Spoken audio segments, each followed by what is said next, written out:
Al fin llegamos a Roma, la ciudad que más que ninguna es testigo de un pasado rico de historia, además de cofre de obras maestras de arte que representan la más completa e inigualable expresión del hombre.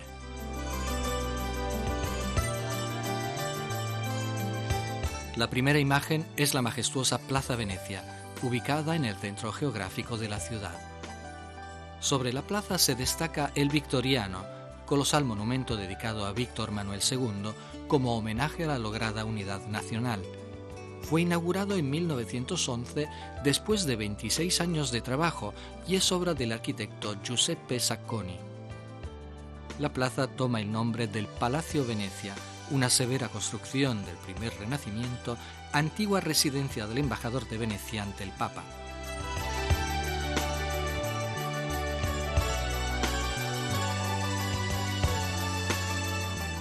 Por detrás del Victoriano nos encaminamos hacia el Capitolio, la más pequeña de las 7 colinas de Roma, pero también la de mayor significado histórico. A la plaza del Capitolio se llega subiendo por una monumental rampa con peldaños realizada por Miguel Ángel, quien logró crear un conjunto armonioso y espectacular en un espacio relativamente modesto.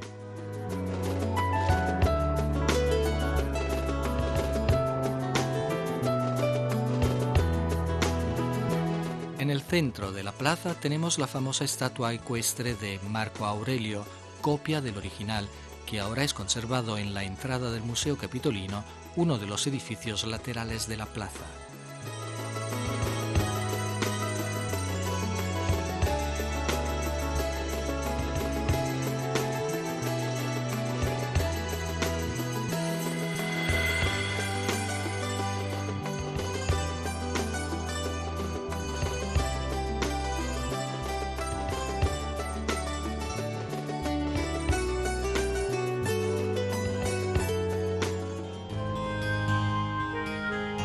Desde lo alto de la terraza de la plaza, detrás del Palacio Senatorial, disfrutamos de la vista panorámica más completa del Foro Romano, la inmensa plaza de Roma antigua que durante 10 siglos fue el centro propulsor de todas las actividades.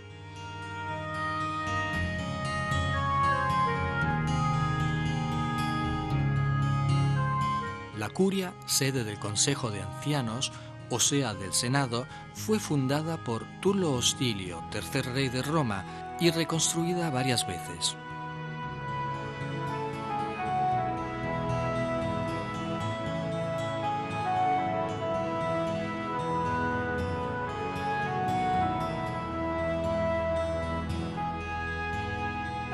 En cambio, Numa Pompilio, segundo rey de Roma, construyó el templo de Vesta y fundó la Orden de las Vírgenes Vestales, que tenían la tarea de mantener vivo el fuego sagrado, símbolo de la perpetuidad del Estado romano.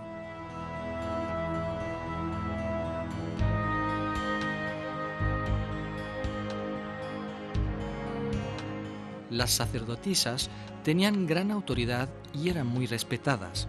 Eran mantenidas por el Estado y podían abandonar la orden solo después de 30 años de servicio.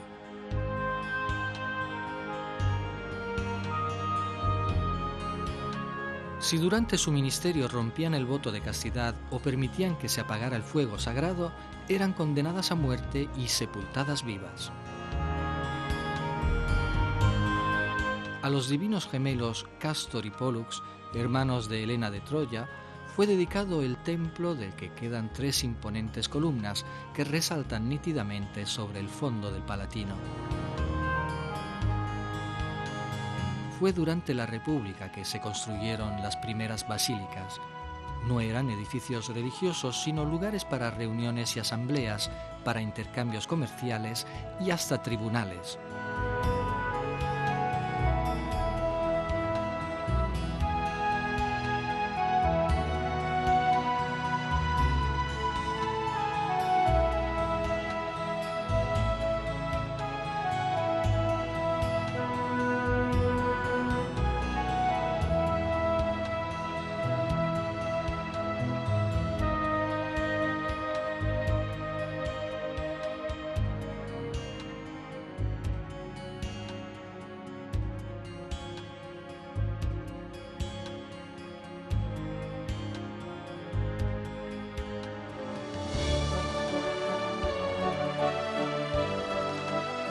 bien conservado está el arco de triunfo de Septimio Severo.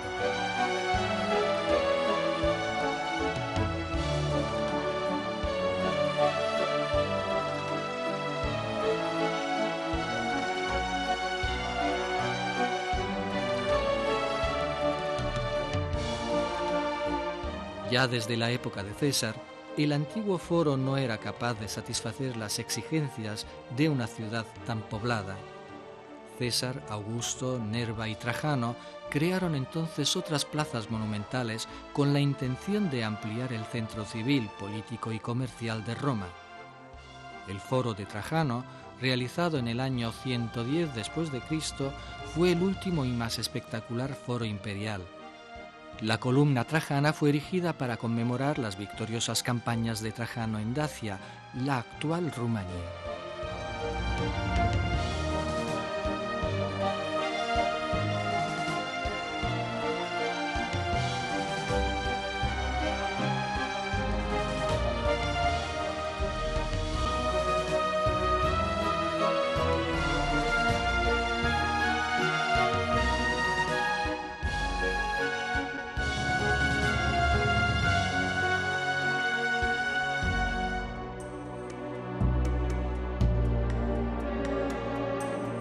El majestuoso anfiteatro Flavio o Coliseo es el más grande monumento del Imperio Romano. Fue iniciado por Vespasiano en el año 72 después de Cristo y concluido por su hijo Tito 8 años más tarde.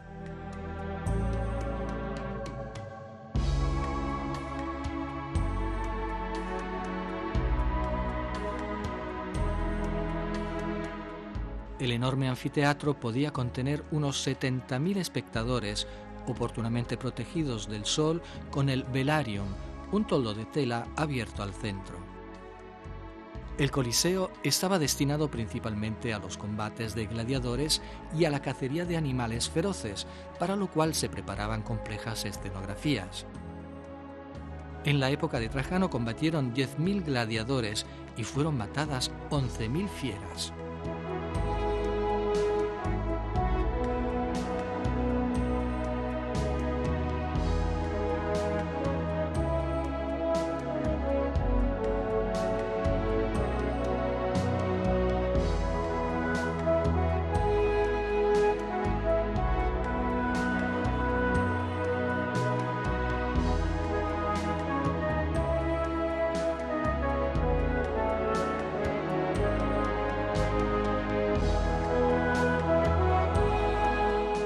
A un lado del anfiteatro sobresale el imponente Arco del Triunfo de Constantino. El Senado se lo dedicó al emperador en el año 315 para conmemorar la victoria final contra Magencio cerca del puente Milvio.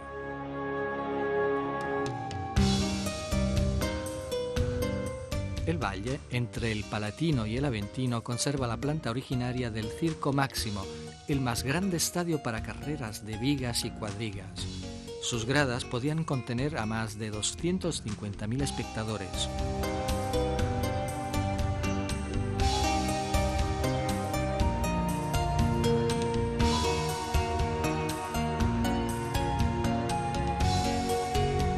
A menudo el circo fue también escenario del sacrificio de mártires cristianos que luego eran sepultados en las catacumbas ubicadas en las afueras de la ciudad a lo largo de la Vía Appia.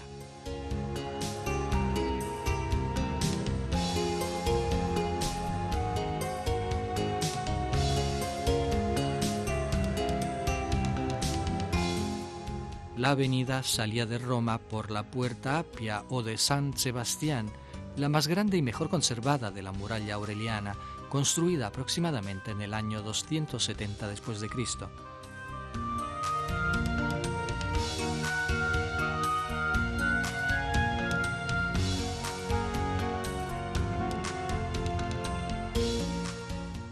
A lo largo de la Vía Appia se pueden visitar las catacumbas. Las más antiguas son las de San Calixto, que, como todas las demás, se distribuyen en varios niveles subterráneos formando intrincados laberintos. Las catacumbas de San Sebastián, el único cementerio cristiano que aún es accesible, fueron las más veneradas de toda la Roma subterránea.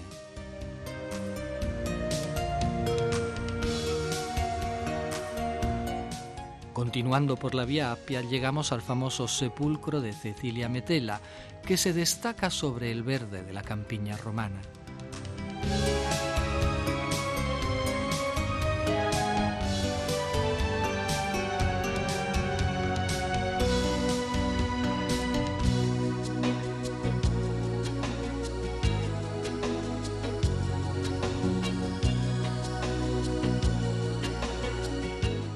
El triunfo del cristianismo sobre el culto pagano está magníficamente representado en San Juan de Letrán, la catedral de Roma que Constantino hizo construir sobre las propiedades de los Laterani.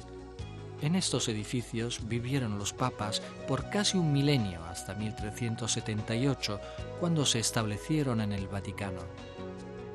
El majestuoso interior fue readaptado por Borromini en 1650 con líneas barrocas un poco cargadas por las enormes imágenes de los apóstoles ejecutadas por alumnos de Bernini.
Otra de las 4 basílicas patriarcales romanas es San Pablo Extramuros, la más grande iglesia de Roma después de San Pedro.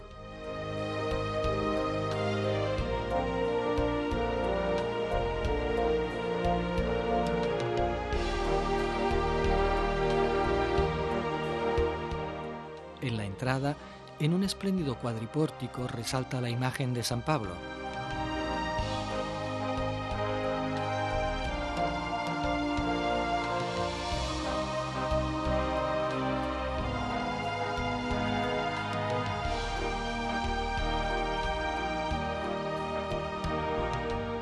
El interior es grandioso, clásico y solemne. 4 filas de columnas de granito dividen la basílica en 5 arcadas. El techo de casetones, decorado con relieves dorados y en el centro el escudo del Papa Pío IX, es extraordinario.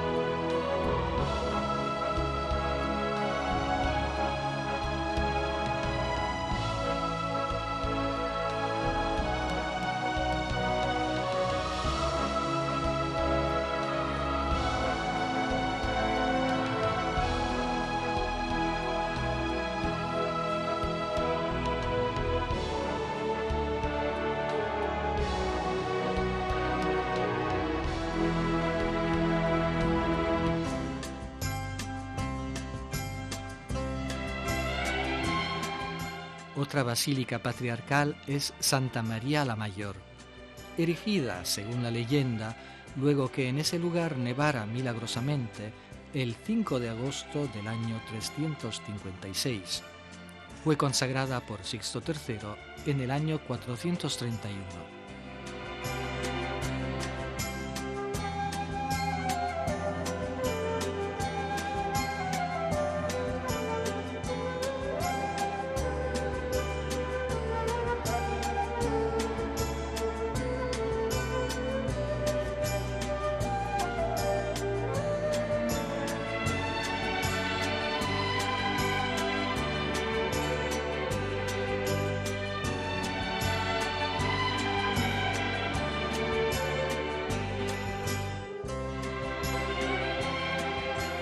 El interior conserva el pavimento del siglo XII, los mosaicos y el techo de madera del siglo XIII. Este mismo techo, en el que aparece el escudo del Papa Alejandro VI Borja, fue dorado con el primer oro traído de América.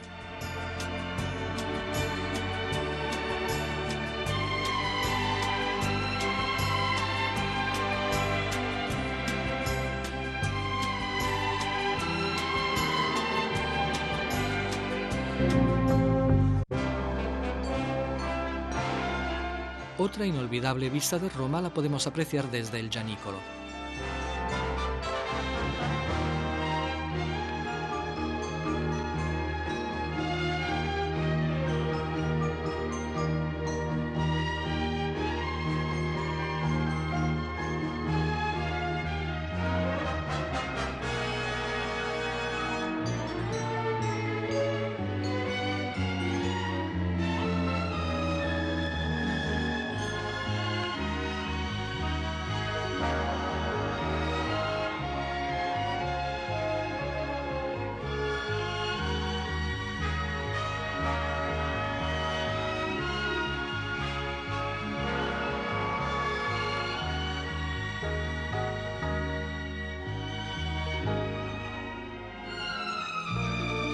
En el centro de la plaza resalta la estatua de Giuseppe Garibaldi, artífice de la unidad de Italia.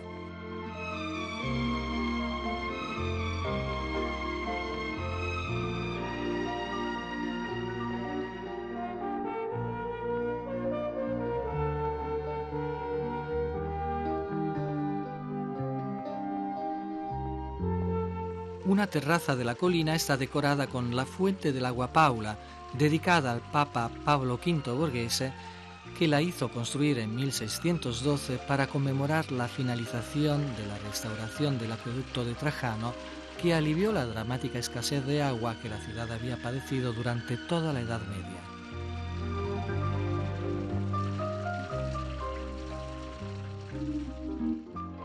La fuente se convirtió en el elemento decorativo esencial en los parques que rodeaban las residencias nobiliares.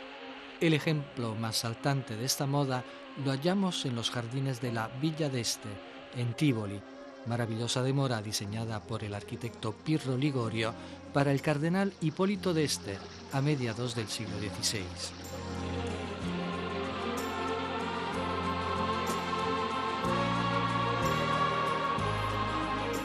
El inmenso jardín está adornado con originales fuentes y centenares de chorros de agua entre eras y senderos simétricos que le dan un sugestivo efecto escénico.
Pero es la suntuosa fuente de Trevi, el emblema de la máxima expresión arquitectónica de las fuentes romanas.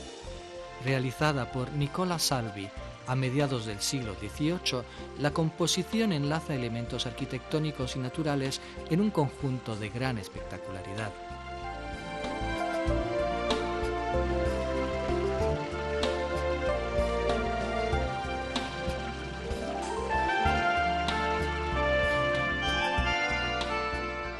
La Plaza de la República es una de las más hermosas y solemnes de la ciudad. Está adornada con la singular Fuente de las Náyades, de forma circular y rodeada por 4 grupos de bronce con las mitológicas divinidades marinas.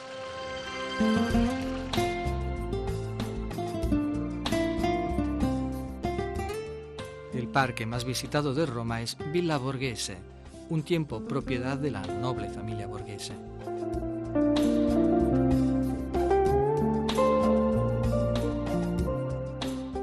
Dentro del parque se puede visitar otro importante museo de la ciudad, la Galleria Borghese, una de las colecciones privadas más importantes del mundo.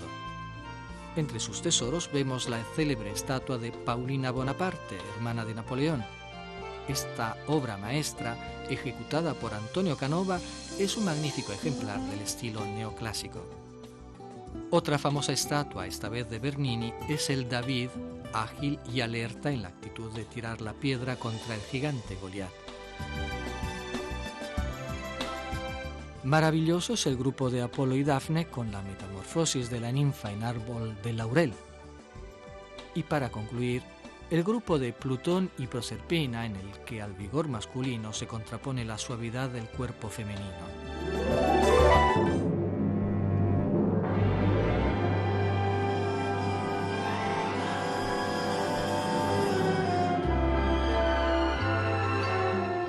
Saliendo del museo se puede llegar al Pincio, otro espectacular mirador que da sobre una de las plazas más importantes de la ciudad, Piazza del Popolo.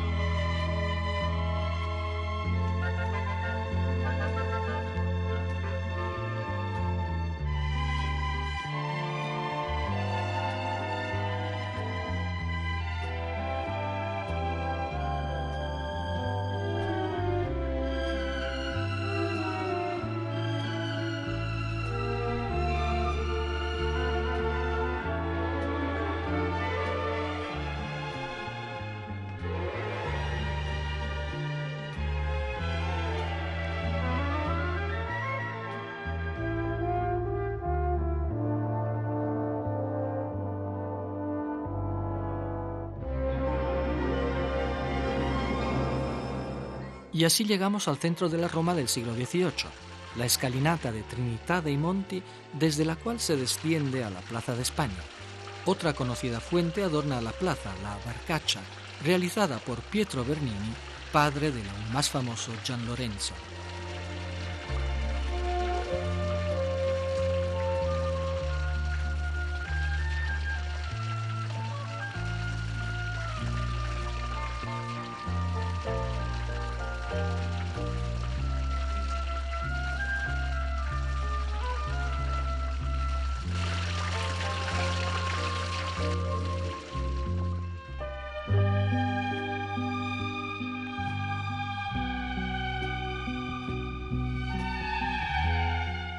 A un lado de la isla Tiberina, la única isla del Tíber, podemos admirar el puente Fabricio del año 62 a.C., casi perfectamente conservado.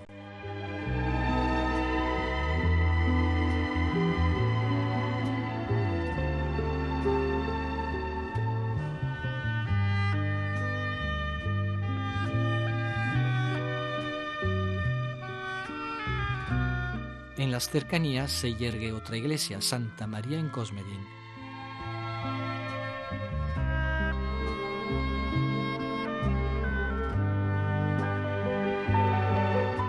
Bajo el pórtico de la iglesia se halla la célebre Boca de la Verdad, la efigie de mármol de una divinidad fluvial que, según la leyenda, muerde la mano de los perjuros.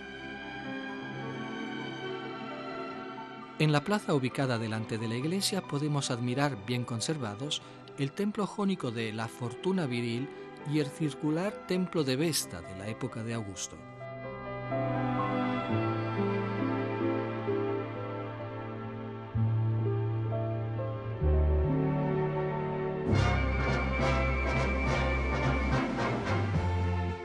La zona del Campo Marzio se extiende en una vasta área que en época romana fue ocupada primero por campos cultivados dedicados al dios Marte y luego utilizada como campamento de los legionarios. Aquí se halla hoy una de las más bellas plazas de Roma, la Plaza Navona.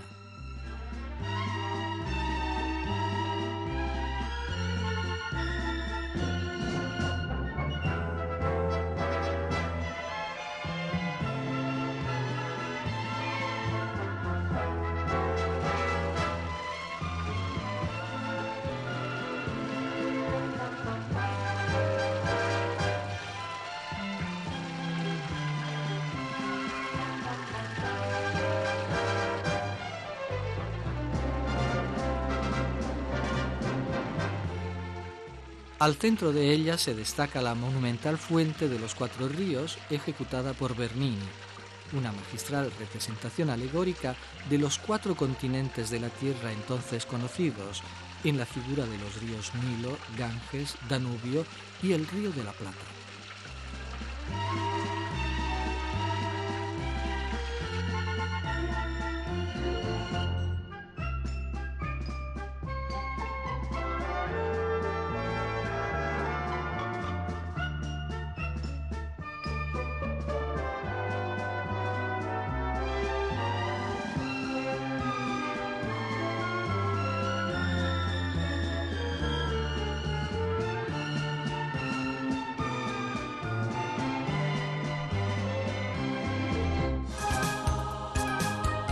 Cerca de la Plaza Navona se halla la Plaza de la Rotonda, que nos reserva la imagen espectacular del edificio mejor conservado de la Roma imperial, el Panteón. El edificio, cuyo nombre significa todos los dioses, fue construido por Agripa, yerno de Augusto, que lo dedicó precisamente a todas las más importantes divinidades planetarias. Su aspecto actual se remonta al emperador Adriano, una de las más grandes personalidades del mundo romano.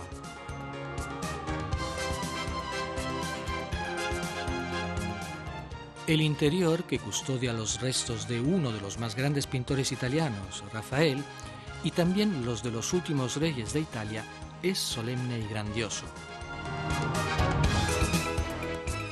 El ambiente circular está coronado por una inmensa cúpula que, con su diámetro de 43 metros, es todavía hoy la más grande del mundo construida sin armazón, inclusive superior a la de San Pedro. Pero fue en las orillas del Tíber en donde Adriano quiso construir el más imponente edificio dejado por él, la Mole Adriana, su mausoleo. La construcción fue transformada en fortaleza ya desde la época de Aureliano y durante la Edad Media tomó el nombre de Castel Sant'Angelo debido a la aparición del arcángel Miguel al Papa Gregorio I anunciándole el final de la peste. En la Edad Media el castillo a menudo fue utilizado por los papas en los momentos de peligro, por eso fue unido al Vaticano por un largo corredor cubierto, el Passetto.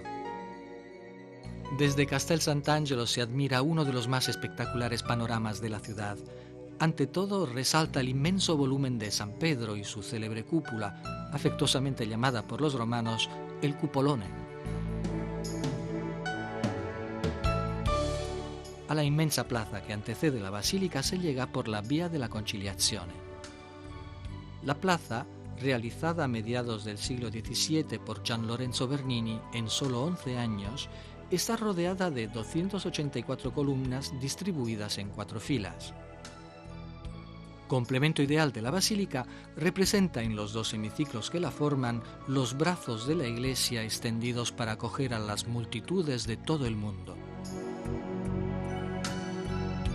En el centro de la plaza se colocó en 1585 el obelisco traído desde el cercano Circo de Nerón, en donde fue martirizado San Pedro.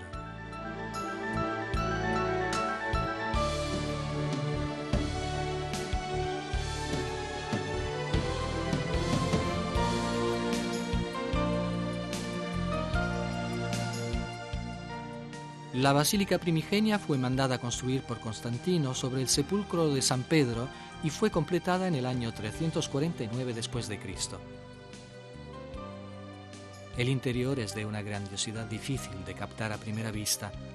Tiene una longitud de 119 metros y puede contener hasta 60.000 personas.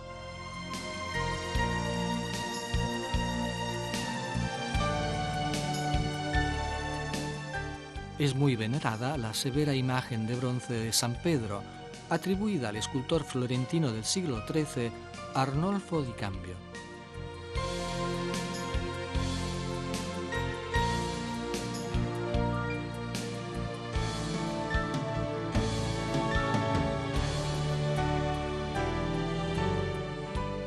En la primera capilla a la derecha se puede admirar la más importante escultura de la iglesia, la Piedad de Miguel Ángel, sublime obra maestra que ejecutara cuando solo tenía 24 años.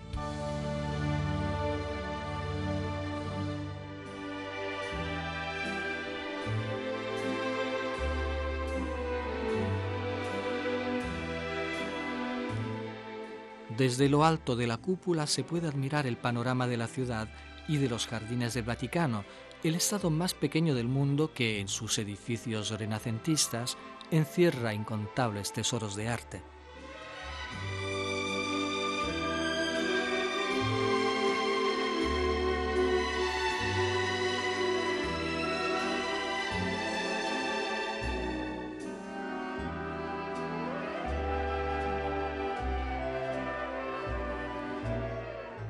En efecto, los museos vaticanos albergan las colecciones artísticas más importantes del mundo y constituyen una visita de extraordinario interés.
Las salas de Rafael son los ambientes de la residencia papal que Julio II mandó decorar con frescos al gran artista de Urbino.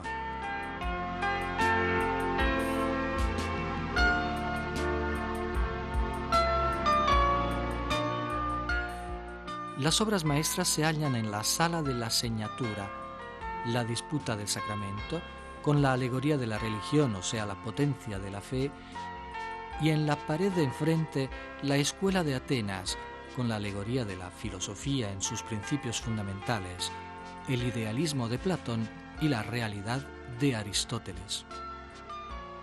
El ambiente más famoso y espectacular es sin lugar a dudas la Capilla Sixtina, que toma su nombre del Papa Sixto IV y es la sala en donde se reúnen los cardenales para elegir el nuevo Papa.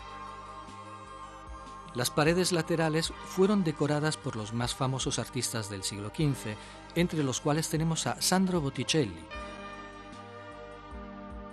y del Perugino podemos ver la entrega de las llaves, obra de gran respiro espacial. Pero es el decorado de la bóveda, con frescos ejecutados por Miguel Ángel entre 1508 y 1512, el que suscita las emociones más fuertes. Entre las escenas más célebres tenemos la creación del hombre, donde el aliento divino despierta de su torpor físico a Adán.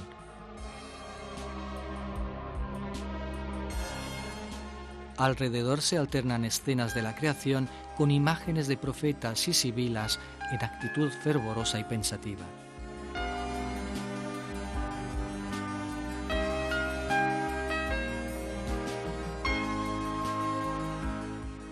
En la pared del altar apreciamos el juicio final que Miguel Ángel realizó 22 años después de la bóveda, en 7 años de duro trabajo. En el centro de la colosal composición, el artista ha colocado al inexorable Cristo Juez, dominando la multitud de casi 300 figuras desnudas, todas animadas de un exasperado dinamismo. A un lado los condenados, luchando y precipitándose en el infierno. Al otro los elegidos, que suben al cielo ayudados por los ángeles. El drama personal de Miguel Ángel se nos revela en su autorretrato, reconocible en la piel de San Bartolomé, el santo desollado vivo. A la figura de Minos, el artista le puso el rostro de Monseñor Biagio da Cesena, con orejas de asno, como respuesta a sus críticas sobre la desnudez de las figuras.